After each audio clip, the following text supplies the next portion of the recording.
Fala galera, beleza? Bom, na aula de hoje a gente vai conversar um pouquinho sobre normalização de dados. E para que eu possa explicar um pouquinho para vocês o que é normalização de dados, eu vou apresentar primeiro um problema que a gente tem na modelagem do nosso banco de dados até o momento.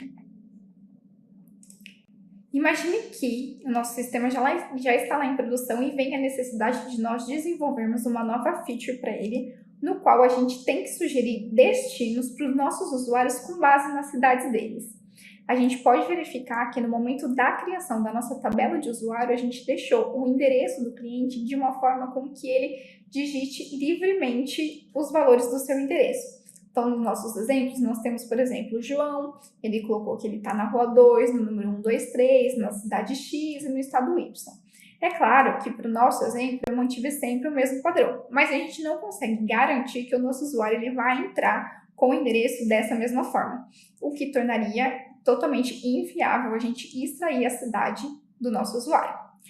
Para evitar esse tipo de dado inconsistente ou com anomalias nos nossos bancos de dados, existe a normalização de dados.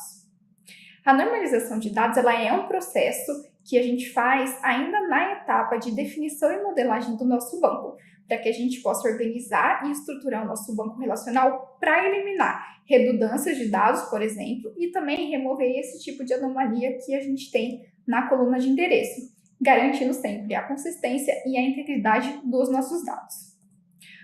Para a gente trabalhar com normalização de dados, foi criado algumas formas normais.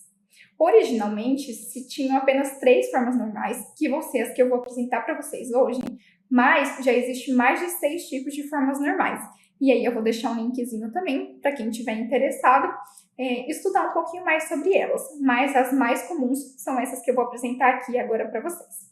Bom, a primeira forma normal, ela diz sobre a atomicidade de dados. E é justamente nessa regra que a gente tem um problema na nossa tabela de usuários. O que diz a atomicidade de dados? A primeira forma normal, ela vai estabelecer que cada valor da nossa tabela ela esteja indivisível. Então, por exemplo, nós temos o nosso endereço, né, que ele tem rua, número, cidade, estado e poderia, por exemplo, ter o país. Isso demonstra que a nossa informação ela é toda divisível, como a gente poderia também ter no telefone, no qual o telefone é composto por DDD e número.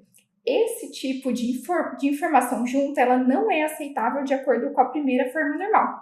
Então, a gente precisa trabalhar na nossa tabela para que todas as colunas elas sejam totalmente atômicas, que a gente não possa separar ela em colunas diferentes. Para isso, então, a gente vai agora dar uma olhadinha como que vai ficar o nosso modelo, né, o nosso diagrama, e depois a gente vai executar as alterações no nosso banco de dados.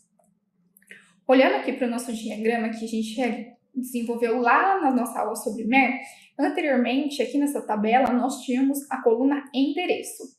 Agora, nós desmembramos ela para ter rua, número, cidade, estado, e aqui também no exemplo a gente tem o país, mas a gente acabou não adicionando nos nossos scripts. Então, por enquanto, a gente pode relevar essa informação. Agora, a gente vai lá para o nosso PHP-MyAdmin para realizar as alterações das nossas tabelas. Uma coisa importante de ressaltar para vocês. Muitas vezes a gente faz a extração dessa informação de endereço para uma segunda tabela, por exemplo. No nosso caso, o nosso sistema ele não vai permitir que o nosso usuário cadastre mais de um endereço. Assim, não tendo a necessidade de termos uma tabela exclusiva para armazenar o endereço. Mas, se o nosso sistema precisar, por exemplo, sistema de entrega ou de compra, que o usuário ele pode ter vários endereços, né? O ideal é que isso seja armazenado em uma única tabela de endereços e aí a gente vai guardar as referências de usuários dentro dele. Para o nosso exemplo, por uma questão de simplicidade, a gente não vai considerar esse cenário. E por isso, e somente isso, que eu deixei esses dados dentro da nossa tabela de usuários. Agora a gente vai lá para o PHP-MyAdmin para a gente gerar o script para normalizarmos a nossa tabela. Bom, pessoal, agora aqui no nosso PHP-MyAdmin, eu vou realizar uma consulta aqui só para a gente lembrar como que estão os nossos dados armazenados. Então, eu vou executar aqui. E aí, a gente pode ver que nós temos os nossos 3 usuários, o João, a Maria e o Pedro, com aquele mesmo padrão de endereço apresentado nos slides. E aí, agora a gente vai executar o nosso alter table. Qual é a ideia? Nós vamos adicionar as novas colunas, conforme nós vimos no modelo. Então, vamos adicionar a rua, o número, a cidade e o estado. E aí, depois a gente vai fazer uma migração desses dados. No nosso caso aqui, a migração de dados vai funcionar porque a gente manteve todo o padrão de escrita do nosso endereço. E aí, para a gente ter essa massa de dados adequadas, né, eu vou realizar essa migração. Pode ser que em um ambiente produtivo, por exemplo, a gente não conseguisse realizar a migração desses dados, e tudo bem. E depois a gente vai realizar a remoção da nossa coluna de endereço. Então, vamos começar aqui o nosso comando do alter table. Vamos colocar o nome da nossa tabela.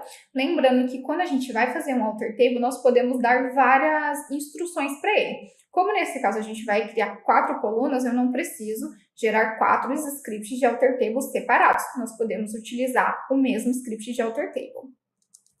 Então, vamos colocar aqui que a gente vai adicionar a rua. E aí eu vou colocar que ela vai ser um varchar de 100.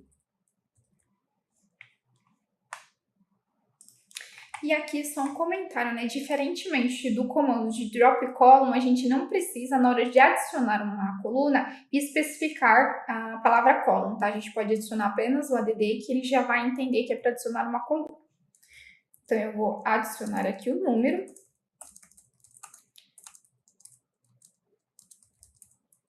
Inicialmente, eu vou deixar o nosso número aqui como varchar também.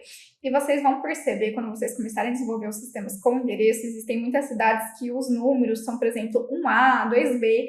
Então, por isso que a gente não coloca um tipo numérico aqui nessa coluna, tá?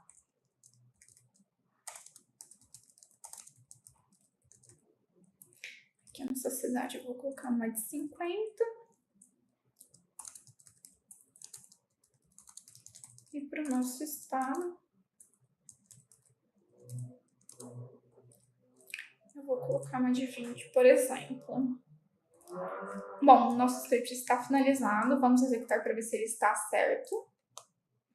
Bom, aqui deu sucesso, então verificando a nossa tabela de usuários, nas colunas a gente pode verificar. Foi mantida a nossa coluna de endereço, foi adicionado o estado, o número, a rua e a cidade. Agora eu vou copiar aqui para vocês e vou explicar o scriptzinho que eu criei para a gente poder migrar essas informações. Assim como nas linguagens de programação, a gente no SQL também tem a função substring, que serve basicamente para a gente fazer a divisão de um texto com base nos índices dele, tá? Lembrando que os índices eles sempre iniciam do 0 e vão até o tamanho -1.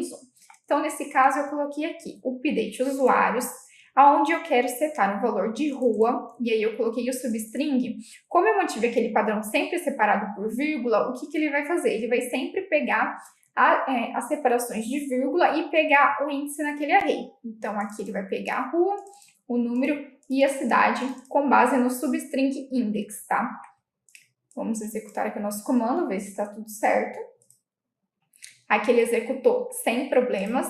Então, se a gente selecionar agora os nossos usuários, nós vamos poder visualizar que nós já temos as informações de rua, número, cidade e estado. Agora, a próxima etapa que a gente precisa fazer para poder normalizar 100% a nossa tabela de acordo com a primeira forma normal é remover a nossa coluna de endereço. Então, nós vamos adicionar aqui o nosso alter table novamente.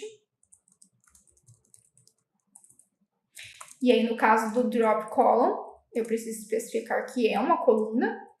E eu vou colocar o nome da nossa coluna. Vamos executar. Ele vai pedir para eu confirmar, porque é uma ação irreversível. Ele não me retornou erro e a gente já pode ver aqui do lado que nós não temos mais a nossa coluna de endereço. Então, agora, vamos pesquisar novamente aqui os nossos usuários. A gente pode verificar que, de acordo com a primeira forma normal, a nossa tabela está normalizada. Agora eu vou voltar lá para os slides para a gente poder conversar um pouquinho sobre a segunda forma normal. Bom, pessoal, falando aqui um pouquinho sobre a segunda forma normal. Uma coisa importante, quando nós estamos falando de formas normais, elas são sempre incrementais. Então, para que uma tabela seja normalizada de acordo com a segunda forma normal, é preciso que ela esteja de acordo com a primeira forma normal. É um pré-requisito, senão a gente não pode considerar essa tabela formalizada. Tá? Então, o que estabelece aqui, além do critério de estar normalizado na primeira forma normal? Todos os atributos não chaves, ou seja, todos aqueles atributos que não são as chaves primárias. No nosso caso da nossa tabela, a gente tem lá o ID, que é a chave primária, e os atributos não chave, nós temos o nome, o e-mail, a rua, o número, a cidade e o estado, tá? Então, ele diz aqui que eles devem depender totalmente da chave primária. E aí tem um macetinho aqui. Eu comentei com vocês, quando a gente estava conversando sobre chave primária, que a gente pode ter uma chave primária simples, que é composta de uma única coluna, ou a gente pode ter uma chave primária composta, que é composta de 2 ou mais colunas. Essa segunda forma normal, ela praticamente só se aplica quando a gente tem uma chave primária compostas.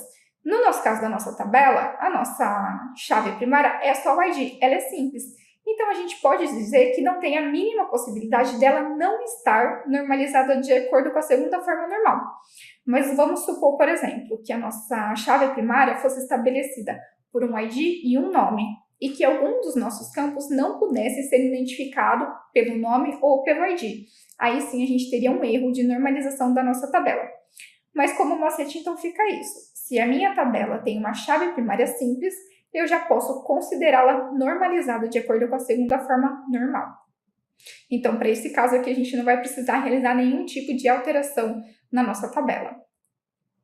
Passando aqui para a terceira forma normal, ela também trabalha de uma forma incremental. Então, para que você normalize ela de acordo com a terceira forma normal, a gente precisa estar de acordo com a primeira e com a segunda. E o que diz além disso? Que nenhuma coluna não chave pode depender de outra coluna não chave. Então, o que acontece aqui no nosso caso da nossa tabela?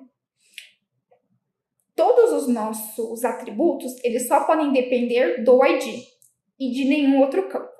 Vamos supor que o nosso sistema, vamos voltar aqui para o modelinho para visualizar, que o nosso sistema tivesse alguma regra que a gente carregaria a cidade de acordo com o estado. Então, nesse caso, a nossa coluna cidade, ela teria uma dependência da nossa coluna estado. E se isso fosse regra do nosso sistema, nós não estaríamos normalizados de acordo com a terceira forma normal. A ideia é que a gente também mantém uma simplicidade do nosso sistema e do nosso banco. Eu entendi durante a modelagem do nosso banco que a gente não precisaria ter esse tipo de complexibilidade na modelagem, já que não é tão importante para nós essa informação. Então, para a nossa tabela, a gente não vai normalizar de acordo com a terceira forma normal. Isso é um problema? Não. A gente pode ter, sim, tabelas desnormalizadas, mas isso precisa vir de um bom senso e não pode prejudicar a performance e a consistência dos nossos dados. Imagina, por exemplo, que o nosso sistema fosse um sistema de emissão de nota fiscal, no qual a cidade e o estado são informações totalmente relevantes, porque isso vai mudar qual que é a Cefaz que a gente faz a emissão dessa nota fiscal. Então, com certeza, esse é o tipo de regra que a gente teria que ter no nosso banco e seria importante nós termos uma coluna, uma tabela estado e relacionar as cidades a ela, tá? Para o nosso exemplo, isso não vai ser relevante, não vai prejudicar a consistência do nosso banco e por isso nós não vamos aplicá-las neste momento. Bom, pessoal, só um resuminho aqui, porque eu sei que esse assunto ele é um pouquinho complexo. Então, a primeira forma normal, ela vai garantir que o nosso valor ele não é divisível. Então, vamos sempre pensar, se eu posso dividir a minha informação em várias partes, ela não está de acordo com a primeira forma normal. A segunda, ela tem que garantir que todas as colunas da nossa tabela só podem depender, tem que depender do nosso ID por completo, e não por partes do nosso ID. Enquanto a terceira forma, ela diz que os nossos atributos só podem depender do nosso ID e de nenhuma outra coluna. Bom, pessoal, conforme eu comentei com vocês, existem outras formas normais. Às vezes, na literatura, a gente não tem essas referências, né? Porque elas foram sendo criadas de acordo com que os bancos de dados foram evoluindo e que os partners de bancos de dados também foram evoluindo. Então, eu deixei um link aqui para vocês consultarem as outras 6. Mas como vocês viram, não necessariamente a gente vai precisar aplicar todas as formas de normalização para as nossas tabelas, como a gente fez aqui. Nós aplicamos apenas a primeira e a segunda. Mas quem tiver interesse, vale muito a leitura para vocês terem o entendimento que existem outras formas normais para serem aplicadas no nosso banco de dados. Bom, pessoal, os nossos scripts vão estar disponibilizados lá no GitHub para vocês acessarem. O nosso link útil, que eu já comentei anteriormente. Se vocês tiverem qualquer tipo de dúvida, só lembrando, nós temos os nossos fóruns e os nossos artigos no link e também a comunidade online no Discord. E eu espero que vocês tenham gostado dessa aula e a gente se vê na próxima.